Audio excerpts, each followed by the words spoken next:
I should thank the organisers for inviting me back.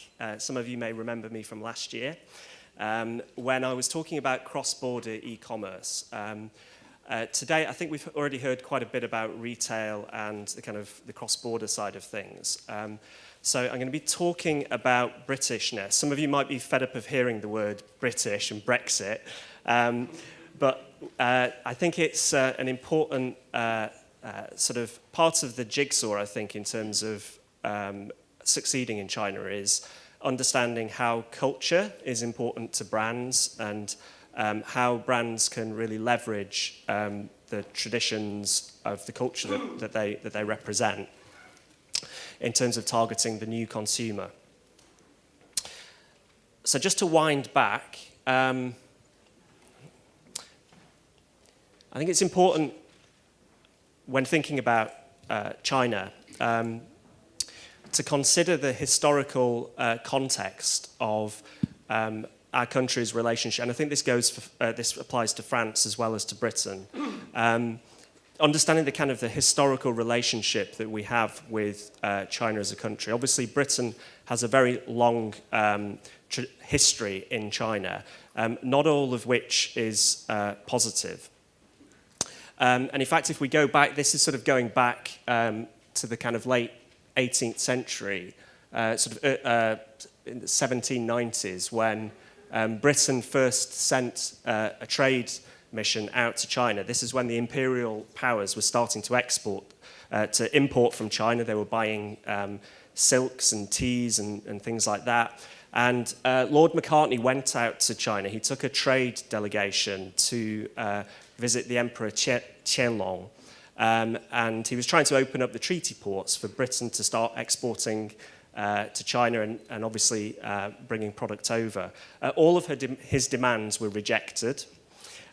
We continued to trade with China, and obviously we began exporting opium to China, which resulted in the Opium Wars and the Nanjing Treaty of 1842.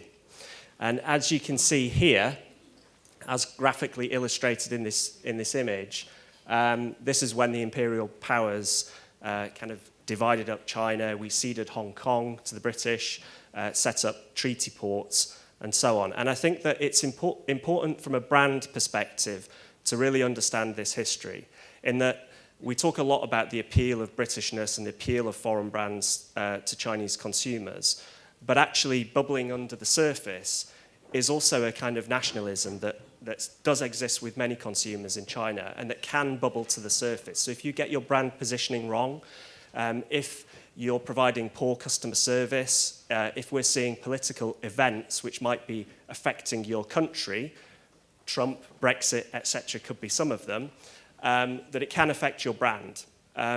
So yes, Britishness or national identity is an important selling point in China, but it can also be to your detriment. So what about Britishness? What do we think of when we talk about Britain? What are the kind of images and icons that the UK represents? The UK always does really well in terms of the this kind of table of soft power. We're normally number one or number two in terms of the soft power that we have as a nation. And of course, these are the things that we typically think of as being British, the red buses, the tradition and the royalty, the monarchy, afternoon tea, the rain, but also our institutions, so the BBC, the Premier League, the British Museum, etc., these great British institutions that often we think of when we think of Britain.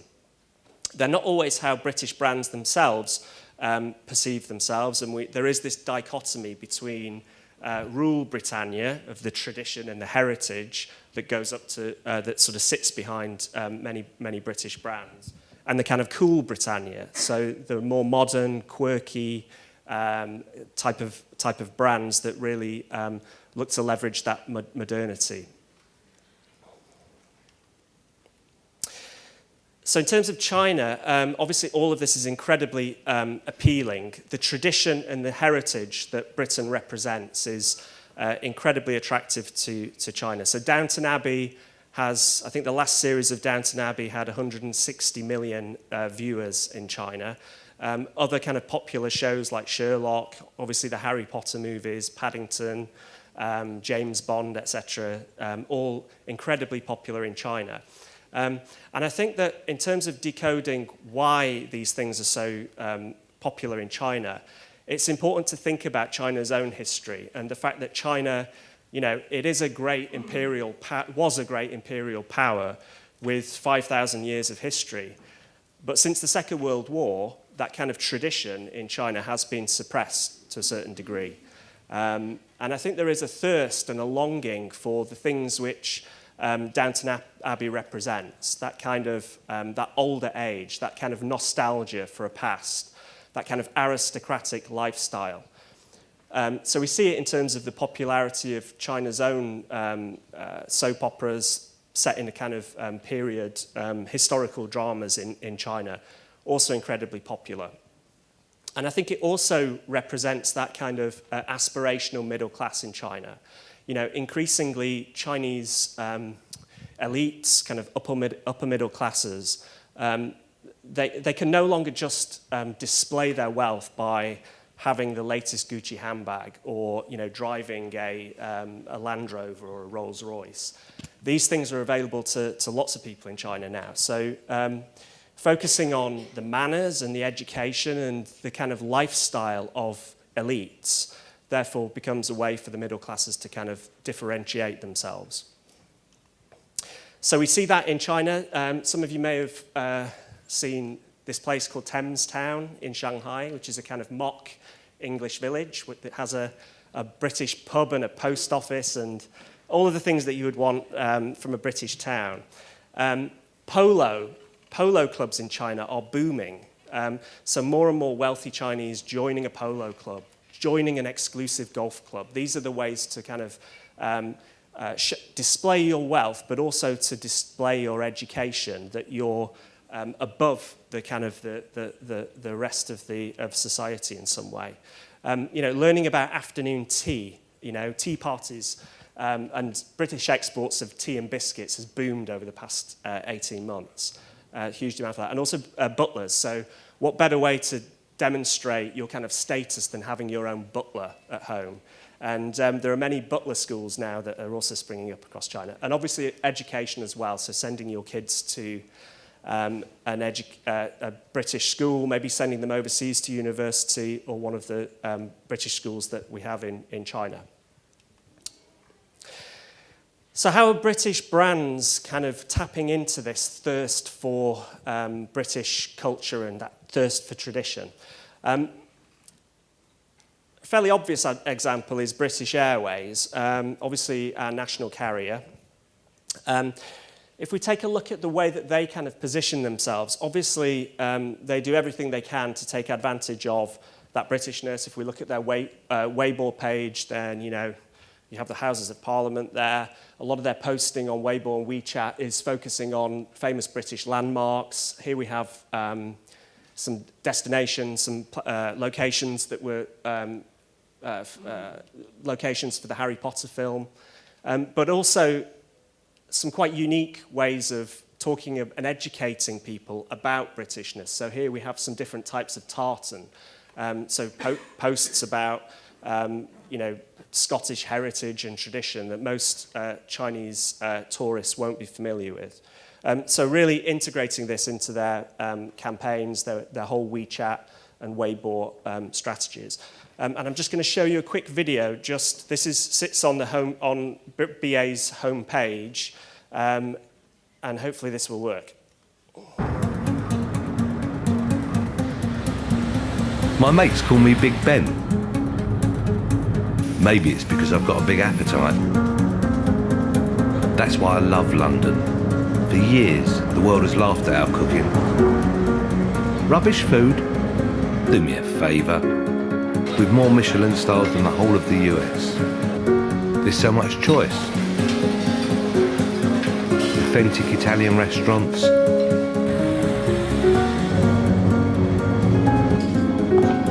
The finest Chinese food.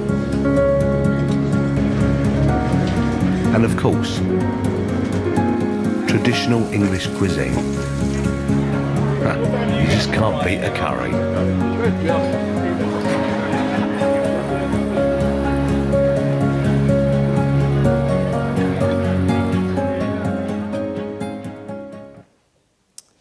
So I think that's really interesting. It kind of illustrates how British companies are, you know, yes, there's the heritage, yes, there's the focus on tradition, yes, we've got the image of Big Ben and the taxi driver and all those kind of cliches about Britain. But it's also talking about the modernity of Britain. You know, yes, we have rubbish food. It's one of the national stereotypes.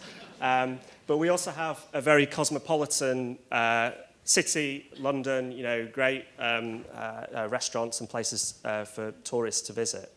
And of course, if you look right across BA's kind of social media platforms, you find this focus on educating the consumer. So one of the campaigns that was particularly successful was this Best of British Etiquette. So talking about what it is to follow British etiquette, the kind of those little rules that people need to follow when traveling to the UK and doing things in the right way, to be the archetypal British gentleman. Things like how to catch taxi and how to use bits of rhyming slang, Cockney rhyming slang, something that most Chinese would be fairly unfamiliar with. So of course, the UK as well as BA, we also have a lot of heritage brands, a lot of brands that kind of have that older tradition. We have the Royal Warrant Holders Association, which has around about 800 brands. This is something that dates back to the 15th century, actually. So these are brands which the royal family uses, the Queen uses, or members of the royal family. And of course, anything that has a royal warrant tends to be very popular in China because it represents that tradition, that heritage. Anything with a royal connection is incredibly popular with the Chinese consumer. So a quick example, Jeeves and Hawkes. Some of you may be familiar with Jeeves and Hawkes. They, unfortunately, I'm not wearing a Jeeves and Hawkes suit because they tend to start off at about £1,000. But the most famous kind of British tailor at 1 Savile Row.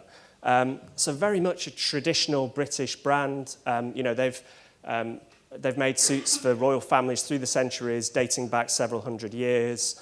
You know, their customers include David Beckham, Prince William, you know, Sir Winston Churchill, etc. So very, very much an archetypal British brand. In China, I think they have over 100 stores now. China's accounts for about a third of their global revenues now. Because it's a tailored suit, there's no e-commerce, there's no online sales, but they are very effective at utilizing digital to drive traffic into their stores in China. So they're right across web, across WeChat, across Weibo, etc.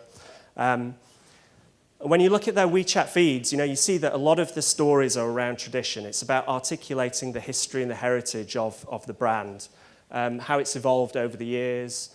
You know, interestingly, they use Western models, they use British models, they don't localize that for China. They localize, obviously, some of the products for China, but it's very much really highlighting that Britishness, which is a USP in terms of selling the brand. Also, interestingly, and this goes back to the first slide, notice that these styles are probably the styles that the imperialists were wearing when the Opium Wars were happening 150 years ago. So it's very interesting that there's been a turnaround now and that this tradition actually can be a selling point for British brands, which is kind of counterintuitive when you think about it. You would think maybe it reminds them of that imperial era, but actually for China, they are attracted to that history and heritage, which maybe to a certain degree has been lost in China. They're also embracing digital, so they recently launched a VR experience. So you can go into a store in China and have the full VR. You can experience VR. You can take a tour of the London store. You can find out more about the museum, about the history of the brand across all these different platforms. So I don't think this is particularly clear, but you can see that in the museum in London, they have they talk about these items that some of them, you know, several hundred years old. talking about the heritage and the history and the evolution of the brand. Okay, final case study is a company called Silver Cross. Again, you may be familiar with it. It's a pram company. So, founded in 1877 in Yorkshire, this is essentially the first patented pram, which basically all prams have been based on since. So it was developed in 1877. The company has been manufacturing since then. It has also supplied prams to the royal family. So Prince Charles, I think, had a Silver Cross pram. I think maybe the Prince George as well now also has one. So again, it's a brand that's been really focused on talking about that royal connection and that traditional heritage.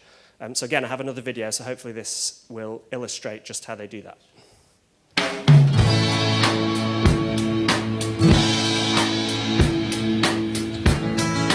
Thank you for the days, those endless days, those sacred days you gave me. I'm thinking of the days I won't forget a single day, believe me. I bless the light that lights on you, believe me. And though you're gone, you're with me every single day, believe me.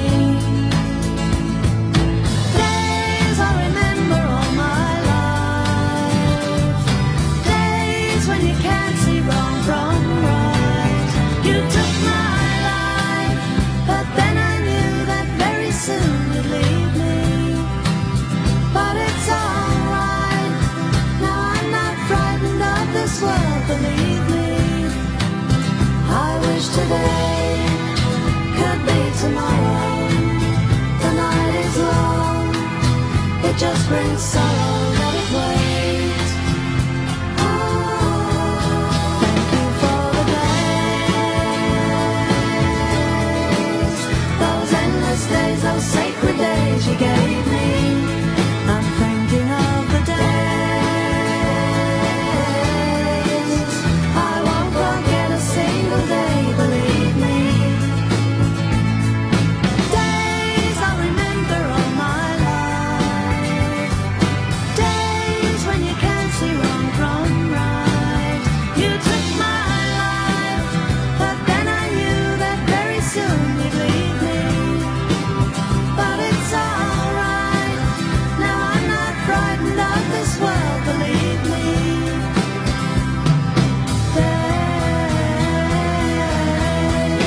Thank you for the days, those endless days, those sacred days you gave me. I'm thinking of the days I won't forget a single day, believe me. Okay, the bomb is about to go off, so I'm going to have to wind up quite quickly. I think the key points to pull out of that is that kind of emphasis on made in the UK, okay? Made in the UK, handcrafted, supplied to the royal family for centuries, that kind of heritage, that tradition. Actually, interestingly enough, most of the items that they sell in China are not made in the UK at all, they're made in Guangzhou. But this item here, their Balmoral pram, is made in Yorkshire, and it is a handcrafted piece. So that's kind of like the flagship product to drive the sales of the brand. So if you're willing to spend £3,000 on that pram, you can. Or you can spend £300 on this version made in Guangzhou and still have the same brand. So obviously there are different products for different, or you can have the Aston Martin version as well. Again, about £3,000. So it's quite interesting that as a strategy can be quite effective. You know, talk about your heritage, but it doesn't necessarily tell the whole story. Okay, I've run out of time, thankfully, so I don't have to talk too much about this. But I'd be very pleased to sort of talk to you in the discussion in the break about what this means for the UK and what this means for UK brands. I mean, I think in the short term, what we see a massive increase in tourism to the UK because of the drop in the pound. Exports, cross-border e-commerce exports have also ballooned following the referendum. And I think that in the short term at least, we don't necessarily see a huge change. Long term, I think a lot will depend on our relationship with the European Union, how that falls out. And also, does Britain stay together? Are we going to stay a united Great Britain, or are we going to become a small island that maybe doesn't have the same history and kind of heritage that a united Britain does? So I think I'll leave it there. Thank you.